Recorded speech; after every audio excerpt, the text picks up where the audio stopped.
As Barack Obama continues to make progress across the electoral map over John McCain, that's sparking a whole new unexpected problem within the Republican Party. How to turn around this so-called mess. That was the quote from Newt Gingrich. Our third story in the countdown, the RNC and its campaign coffers. Is John McCain no longer the wisest investment? Here's the map that should be giving them all pause. The latest MSNBC electoral outlook, which shows Obama officially over 270 with a 286-163 lead, up from 264-163 just a week ago. Colorado and Virginia having moved from toss-up to lean Obama. And McCain's home state of Arizona, no longer now rock solid in the McCain column. The ripple effect of the dismal campaign being felt down the ballot, the GOP now defending 23 Senate seats to the Democrats' 12, and the House 29 to the Democrats' 6, leaving the Republican National Committee having to decide whether to cauterize that down ballot bleeding or to keep throwing money at a losing McCain campaign. Democratic strategist and former communications director for the John Edwards campaign, Chris Kofinis, joins us now. Chris, good evening. Good evening, Keith. David Frum virtually wrote this in the Washington Post yesterday. He didn't come out and say it in so many words, but the only conclusion that he had there was cut the losses, stop spending money on the presidential campaign, and just worry about salvaging stuff in the Senate and in the House. Is he right? Well, 8 weeks ago, when it looked like it was still a close presidential race, he probably wasn't right. But what's happened, especially with the financial crisis, the bottom fell out. And now you're seeing the Bush-McCain dynamic just killing down ballot races, and races the Republicans never thought that they would have to defend. They're not only defending, they actually may end up losing on election night.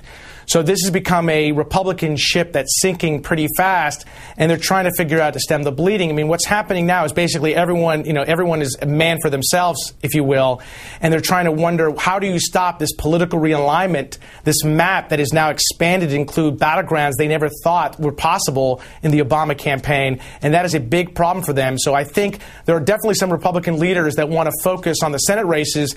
The question is, are they going to abandon McCain? And that part is going to be an interesting statement, because if they do, I think you're going to see the ship completely sink, and the Republicans are going to face a real tidal wave in November. All right, but obviously the thinking behind this is that's what's going to happen unless things are shifted anyway. So is it worth the possibility of, rather than having the only, if the Democrats prevail in the House and they grow the lead in the Senate if there are 60 Democratic senators, the only power institutionally in this government for the GOP would be the filibuster in the Senate. Is it better to try to put some of this money, A, in the Senate races, or B, in the House races? Which is the priority if you were to, say, abandon McCain? Well, my guess is if they choose to abandon McCain, they're probably going to focus on the Senate. They want to basically stop a filibuster-proof majority for the Democrats. You basically have 5 races that right now are strongly leaning Dem, Colorado, New Mexico, New Hampshire, Virginia, and now Alaska. You have 3 others. You have Oregon, North Carolina, and Minnesota that are leaning Dem, and 2 others in terms of Georgia and Kentucky with Mitch McConnell, which is unbelievable. You think about it, the minority leader for the Republicans who's in real jeopardy. They want to try to stop those last 5 from going Democrat. My guess is they're not going to be able to stop all 5. They're going to have at least 2 or 3 that are going to go Democrat, because the tidal wave that has happened now is not simply about Senator Obama and a great campaign. It is a repudiation of the Republican Bush philosophy that McCain has embraced. The American people are screaming across the board and down ballot that they want to go in a new direction, and the Republicans have gotten swept into this, and they're really suffering for it. We're hearing all of these quotes about the GOP mess, the Newt Gingrich quote, which I read before for a refresher. It's not where we should be, and it's not where we had to be. This was not bad luck. What took all of them so long to get to this point when others saw this coming? I mean, was it denial? Was it lack of political savvy? Did they simply not want to believe they were going to get to this stage? It was denial. I'm not sure that they've been watching the McCain campaign over the last many months. I mean, remember, this is a McCain campaign that basically took 5 months off, where they neither defined their candidacy nor did they define their potential opponent. And then you've seen a campaign that's been dominated by lack of message, no real strategy, gimmicks and tactics.